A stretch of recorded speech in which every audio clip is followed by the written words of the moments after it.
Assalamualaikum warahmatullahi wabarakatuh. Waalaikumsalam warahmatullahi Waalaikumsalam wabarakatuh.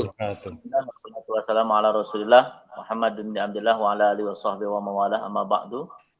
Bapak Ibu yang kami hormati, alhamdulillah pada kesempatan kali ini di sesi terakhir di pelatihan guru penggerak kita masih berjumpa. Untuk materi kali ini yaitu dengan materi konsep alur tujuan pembelajaran. Konsep tujuan pendidikan. Pembelajaran.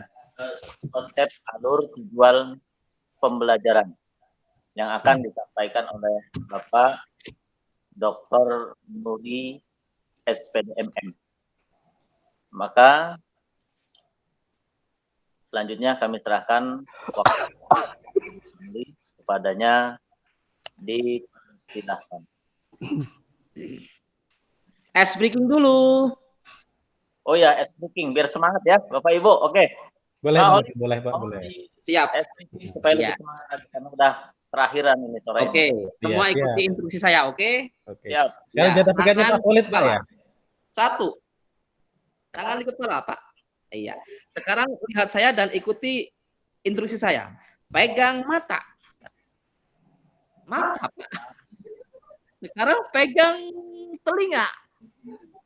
Telinga. Sekarang pegang janggut. Kita janggut. Cepetan janggutnya dipegang. Lah kok benar terus sih Pak? Harusnya salah Pak.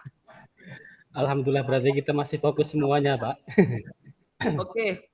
Yang penting kita happy dulu sebelum pemateri sehingga nanti ketika kita menerima materi kita bisa fresh dan ilmu-ilmu yang diberikan bisa kita terima dengan maksimal. Oke, terima kasih. Assalamualaikum warahmatullahi wabarakatuh. Oke, terima kasih Pak Khalid telah menyemangati. Tepuk tangan buat Pak Khalid. Oke, semangat Bapak Ibu. Semangat. Oke. Kepada Bapak Nuri dipersilakan. Baik, terima kasih atas waktunya kepada moderator kita Bapak Muhammad Yusuf, dan juga terima kasih juga kepada ketua kelas kita yang sudah memberikan ice breaking buat kita Pak Khalid Makmun. Kita semangat Bapak Ibu ya.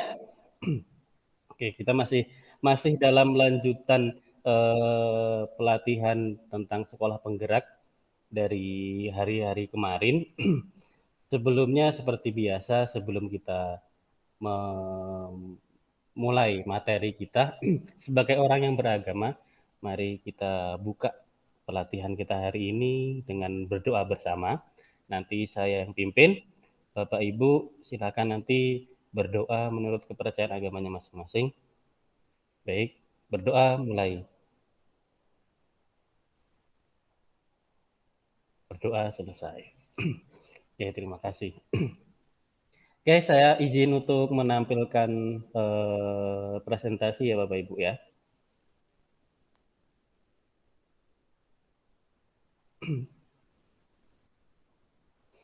Baik, sudah terbaca Bapak Ibu di tempat Bapak Ibu? Ya.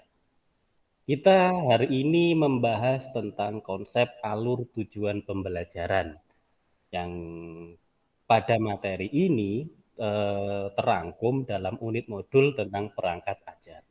Kenapa merangkumnya dalam modul perangkat ajar? Karena nanti ujung-ujung akhirnya kita akan membuat perangkat ajar. Diturunkannya nanti dari tujuan pembelajaran itu.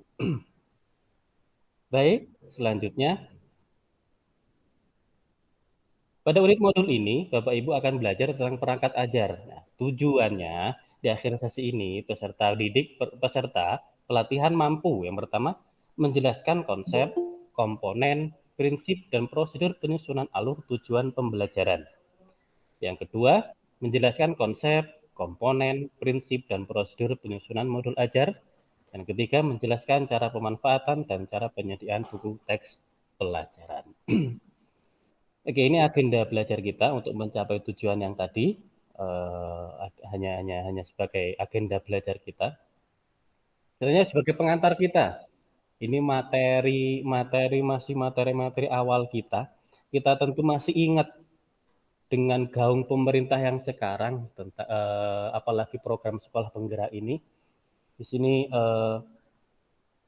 program tentang profil pelajar Pancasila. Saya yakin Bapak Ibu masih ingat apa itu profil pelajar Pancasila. Bagi yang lupa, saya akan bahas sedikit apa itu profil pelajar Pancasila. Jadi profil pelajar Pancasila di sini adalah ada 6 komponen. Ada 6 komponen yang nantinya bakal dikuasai oleh lulusan-lulusan sekolah kita. Ada beriman, bertakwa kepada Tuhan Yang Maha Esa, ada mandiri, bernalar kritis, kreatif, bergotong royong, dan juga berkebinekaan global. Selanjutnya, alur tujuan pembelajaran. Dari manakah nanti kita membuat alur tujuan pembelajaran? Kita belajar tentang konsepnya. Jadi secara umum ada 2 langkah besar dalam penyusunan perangkat ajar untuk suatu mata pelajaran. Dari kita bagaimana cara kita sebagai pendidik itu membuat alur tujuan pembelajaran, kita turunkannya dari capaian pembelajaran. Jadi pemerintah sudah merumuskan program tentang sekolah penggerak ini beserta capaian pembelajarannya Bapak Ibu. Seperti yang kita bahas di materi di hari ketiga, di situ di capaian pembelajaran pemerintah sudah membaginya dalam beberapa fase. Ada 6 fase yang harus dilalui oleh peserta didik. Ada fase A sampai fase F nantinya. Nah, capaian pembelajaran ini sudah dirumuskan pemerintah melalui penelitian-penelitian yang kita nanti dari capaian pembelajaran tadi itu kita turunkanlah menjadi alur dan tujuan pembelajaran. Apa sih alur tujuan pembelajaran itu? Jadi alur pembelajaran adalah rangkaian tujuan pembelajaran yang disusun secara logis, masuk akal, menurut urutan pembelajaran sejak awal hingga akhir suatu fase. Jadi misal contoh di fase A, itu kelas 1 sampai kelas 2 SD. Maka nanti kita bisa melihat tercapai atau tidak capaian pembelajarannya di akhir fase tersebut. Sampai begitu terus sampai terakhir di fase F di kelas 11 sampai 12 SMA. Nah, dari penyusunan alur tadi kita turunkan lagi lah menjadi pengembangan modul ajar. Atau kalau di kurikulum 2013 zaman dulu itu kita membuatnya seperti RPP. Namun di sini di modul ajar ini dilengkapi dengan berbagai materi pembelajaran, lembar aktivitas siswa, dan juga asesmen. Ini yang paling penting Bapak Ibu. Jadi asesmen itu adalah penilaian untuk mengecek apakah tujuan pembelajaran itu sudah dicapai oleh siswa atau belum. Seperti itu. Lanjutannya, untuk konsep alur tujuan pembelajaran, jadi capaian pembelajaran seperti tadi saya sampaikan bahwa di sini terdapat 6 fase dalam capaian pembelajaran di sini. Yang fase tadi atau tahapan tadi yang meliputi seluruh jenjang pendidikan dasar dan menengah dari SD, SMP sampai SMA. Fase tersebut ada fase A, kelas 1 sampai 2 dan seterusnya. Kemudian ada alur pembelajaran. Yang di mana alur pembelajaran adalah rangkaian tujuan pembelajaran yang tersusun secara sistematis. Jadi nggak boleh meloncat-loncat. Jadi dari fase A langsung loncat langsung fase C langsung fase E dan seterusnya seperti itu. Jadi harus disusun secara sistematis dan logis, masuk akal. Kita nggak mungkin mengajarkan misalnya di ilmu matematik, pelajaran matematika, kita nggak mungkin mengajarkan rumus Pitagoras kepada anak kelas 1 SD. Kenapa? Karena itu perkembangan karakteristik anak di usia tersebut itu dianggap belum mampu untuk menguasai materi tersebut. Maka harus ada capaian pembelajaran di masing-masing fase. Alur ini disusun secara linear, sebagaimana urutan kegiatan pembelajaran yang dilakukan dari hari ke hari untuk mengukur capaian pembelajaran. Selanjutnya, jadi dari capaian pembelajaran kita lanjut turun ke alur tujuan pembelajaran di sini. Ada catatan-catatan penting yang harus kita perhatikan Bapak Ibu ya. Yang pertama, guru berhak untuk menyusun alur pembelajaran masing-masing yang terdiri dari rangkaian tujuan pembelajaran. Jadi itu hak masing-masing pendidik, Dewan Guru Bapak Ibu nanti yang berhak untuk menyusun tujuan pembelajaran tadi. Yang itu disesuaikan dengan karakteristik sekolahnya masing-masing.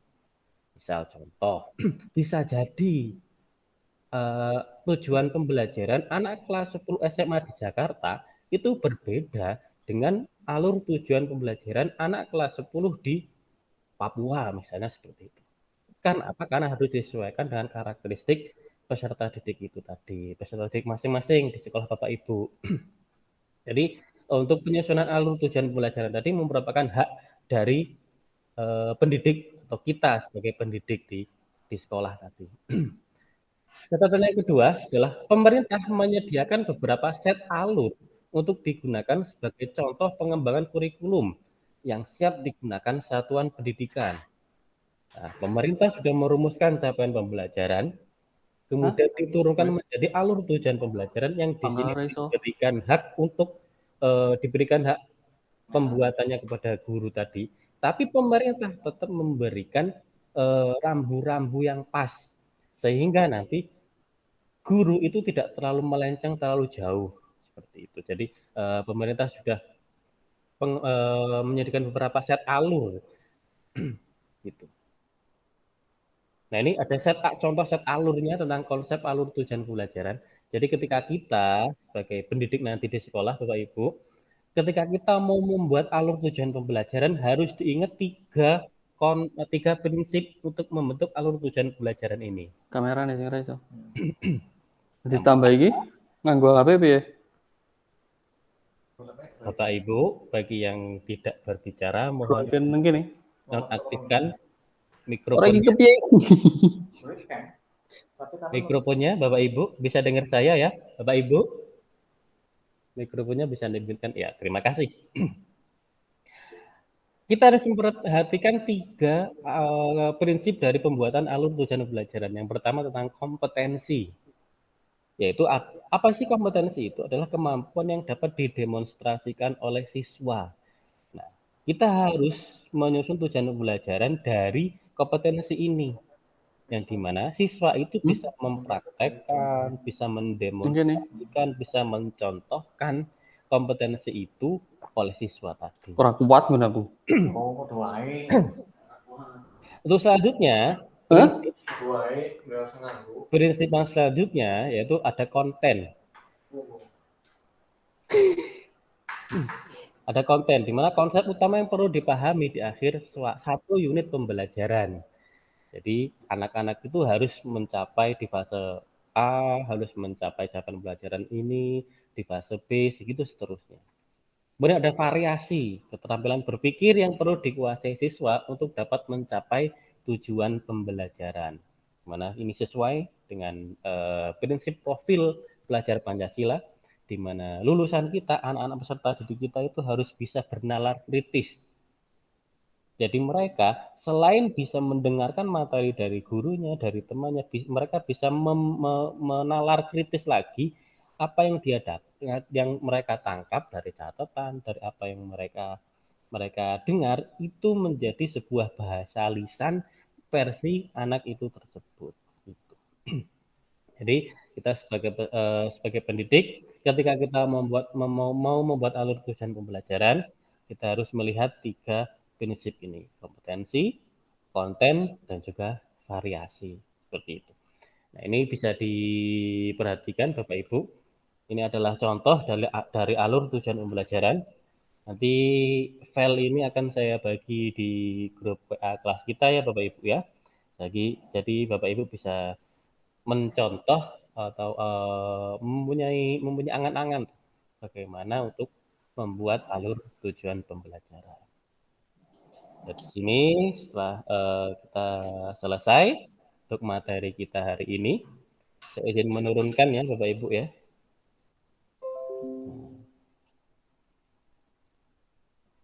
Terima kasih. Kayaknya dari muka-mukanya sudah nggak ada pertanyaan ini Bapak Ibu ya. Baik, Bapak Ibu. Pemaparan materi sudah disampaikan Bapak Nuri. Apa ada pertanyaan atau kita cukupkan? Cukup, Pak. Cukup jelas, Pak. Alhamdulillah kalau sudah cukup. Mudah-mudahan pertemuan pada kesempatan yang akhir ini, meskipun tenaga tinggal sisa-sisa tenaga kita, mudah-mudahan bermanfaat. Kepada Bapak Hendy kami ucapkan terima kasih. Tidak ada kata untuk Bapak kecuali jazakumullah khairal jaza. Terima kasih. Kita tutup acara malam ini dengan bacaan hamdalah. Alhamdulillah rabbil alamin. Alhamdulillah. Wabarakatuh. Waalaikumsalam warahmatullahi wabarakatuh. Warahmatullahi wabarakatuh.